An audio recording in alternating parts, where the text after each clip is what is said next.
Alright, so I'm going to show you guys how to tie this suspended bait fish pattern I've been tying. I've been doing a lot of winter bass fishing out on Lake Oroville for the spotted bass out there. And the fly I'm going to tie, it's going to look like this. Basically a jig head with a, I don't know, maybe a clouser style flash tail type of deal. Definitely not my pattern by any stretch of the imagination. Ryan Williams, local guide in Oroville, California, that really kind of pioneered in the fly fishing world the float and fly method. Came up with parts of this pattern. Another one of my buddies that guides out for foothill bass quite a bit, Chuck Ragan, developed parts of this pattern, and then I kind of added a few twists. But pretty simple, straightforward. I think it's got a lot of applications for really any lethargic fish that's eating bait fish, whether it's tui chubs, wakasagi minnows, Japanese pond smelt, anything. I know guys at Pyramid fish a lot of kind of suspended minnow patterns as well, so there may be some application there. But just in general for winter bass, especially the spotted bass that inhabit basically all our Northern California reservoirs, Shasta, Oroville, Folsom, and a lot of the foothill ones as well. This is a great one for. So I start with 6/0 white thread on this basic jig hook. There's a lot of hooks you can tie this on. Chuck turned me on to these, your Eagle Claw ball head jigs. At your, you can get these at your local Big Five or Sportsman's Warehouse. It's not the best quality hook, but what's cool about it is it comes with a painted jig already. You don't have to put eyes on it. You can also use these style if you're. These are packaged. I don't know if they're made by, but they're packaged by Wapsi, the fly tying company. You pay a little more, and you got to do a little more work, but it's a little higher quality hook. This one's in gray. Basically, with these, you're going to want to put the stick-on eyes and kind of dress it up a little bit. Not that that matters, but gives me a little more confidence when I'm fishing it, I think. But for a lot of stuff, I use these just Eagle Claw hooks. Use them in white. And the big thing is all those are 16th ounce jigs.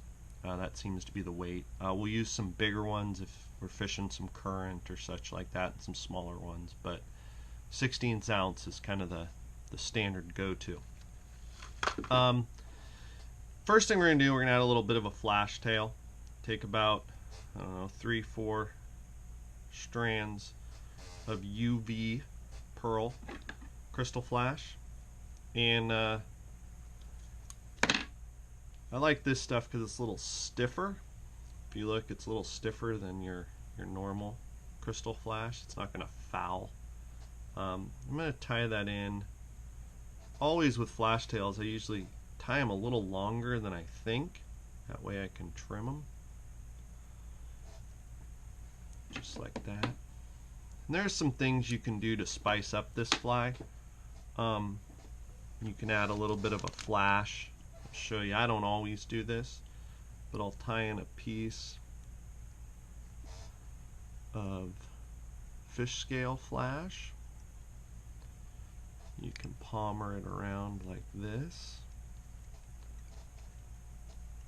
Give that back into the fly, a little bit of flash.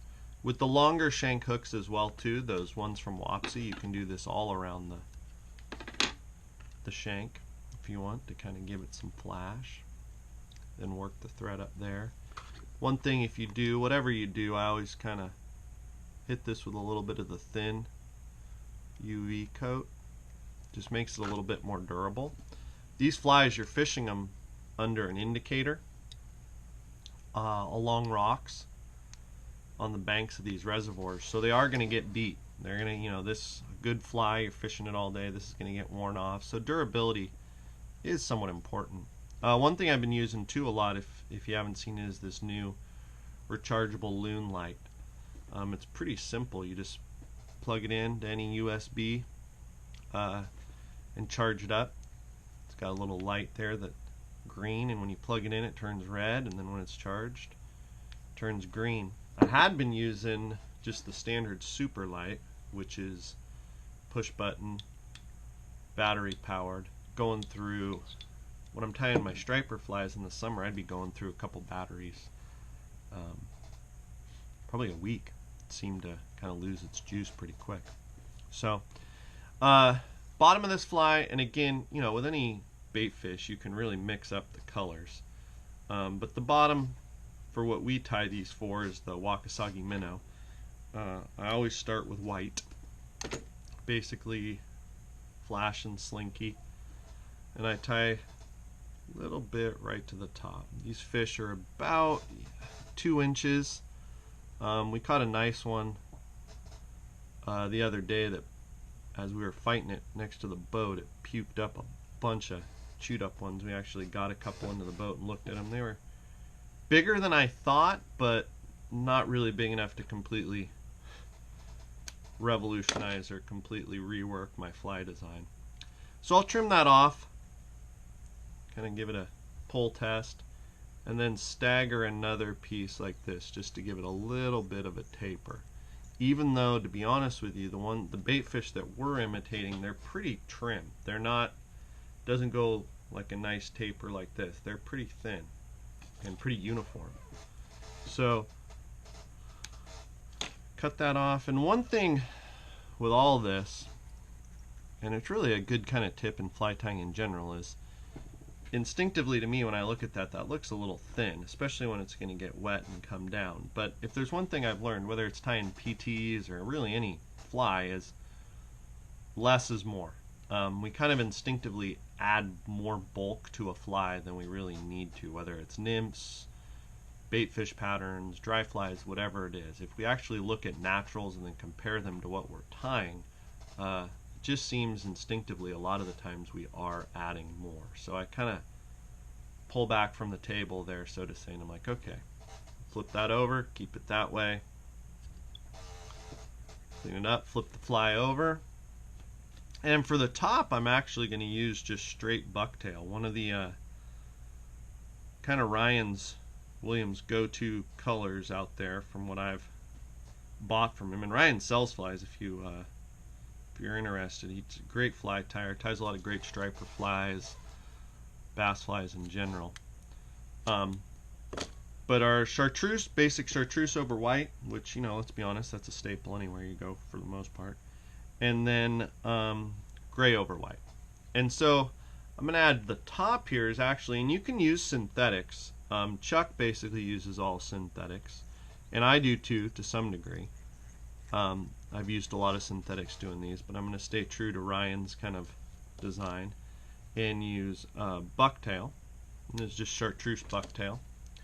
And I'll always kind of tie it in and pull it to look. And if you notice, you can always trim the synthetics to kind of the shape you want. The bucktail, you want to keep the tips nice, so you can't really trim it. So you want to make sure you got it right.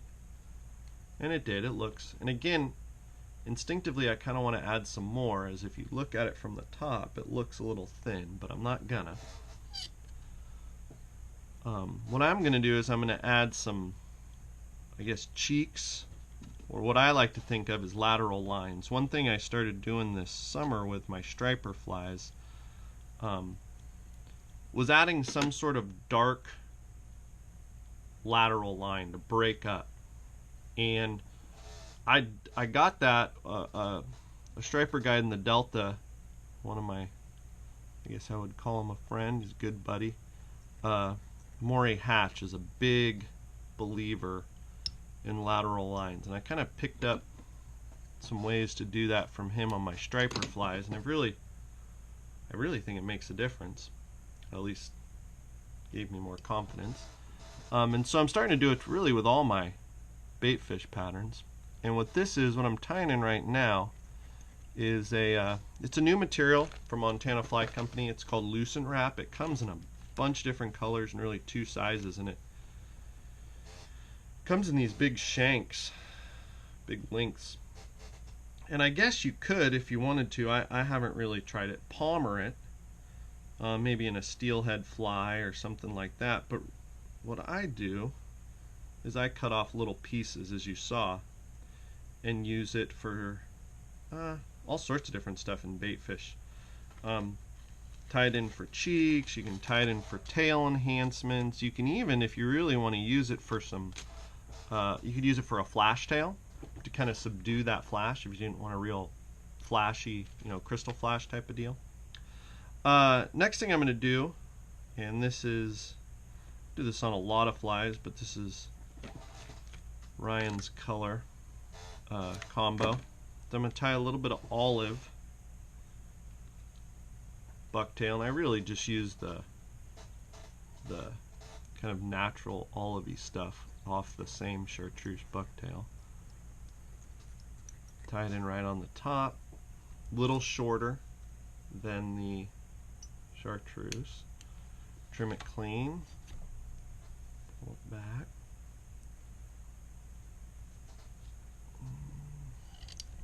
And again, you're fishing these on a float and fly system, so you're suspending them under an indicator. So it's not this isn't a striper fly where that it's going to move through the water and push water. This is strictly minimal motion silhouette. So you really do have to be cautious about the profile and the size and the shape and the silhouette. It can't be too thick, it can't be too thin, because really what these fish are doing is they are seeing it and reacting to the silhouette, that it looks like one of these minnows kind of hanging out suspended over the rocks.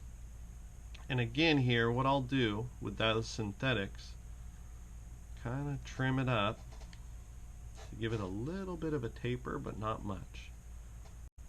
Okay, nice and sparse. Okay, and then obviously the last thing I'm going to do, I'm going to add some UV clear finish here, just the thin. You're not really building the head, so the thick is probably a little much, but again, I'm pretty liberal with this stuff because this fly is going to get beat down around on the rocks, and you want it to last.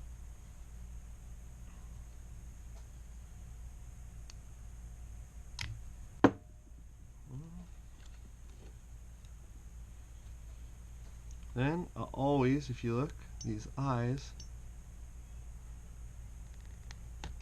clean out the eye.